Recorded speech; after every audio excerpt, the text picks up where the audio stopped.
Cette deuxième séquence, nous allons plus loin. Nous allons voir en quoi consiste l'expression « quelle que soit leur date ». Effectivement, nous allons voir qu'il n'est pas nécessaire qu'un document soit vieux pour être un document d'archive. Ainsi, nous avons un diplôme mérovingien du roi Dagobert, qui date donc du 7e siècle après Jésus-Christ. C'est un document sur papyrus et c'est le plus vieux document conservé par les Archives nationales de France.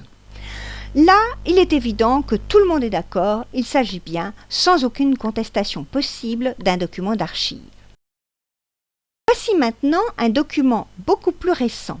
Il s'agit de la nomination du général Dwight Eisenhower comme commandant suprême de la force unifiée pour la défense de l'Europe par le Conseil de l'Atlantique Nord.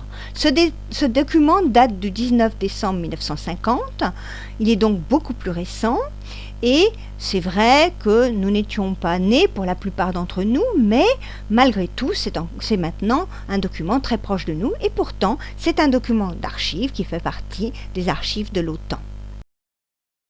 Voici un document beaucoup plus récent, mais beaucoup moins intéressant, en tout cas pour l'histoire. C'est une de mes dernières factures d'électricité. Elle date du 15 septembre 2013. J'aurais pu mettre celle qui date du mois dernier.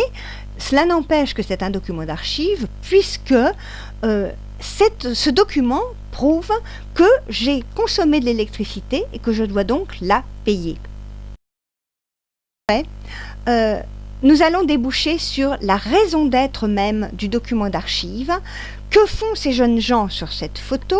Ce sont des jeunes mariés qui sont en train de signer leur acte de mariage à la mairie. En effet, le registre d'état civil peut être considéré comme le document d'archive en création par excellence. Tous les jours, il y a des gens qui naissent, il y a des gens qui se marient, il y a des gens qui meurent. Et à chaque fois, il y a un acte d'état civil qui permet d'enregistrer cette naissance, ce mariage ou ce décès. À l'origine, le document d'archive était en fait créé pour servir de preuve ou de justifier d'un droit. Il n'avait pas, comme aujourd'hui, une valeur patrimoniale et encore aujourd'hui, les documents sont avant tout créés pour servir de preuve ou justifier d'un droit.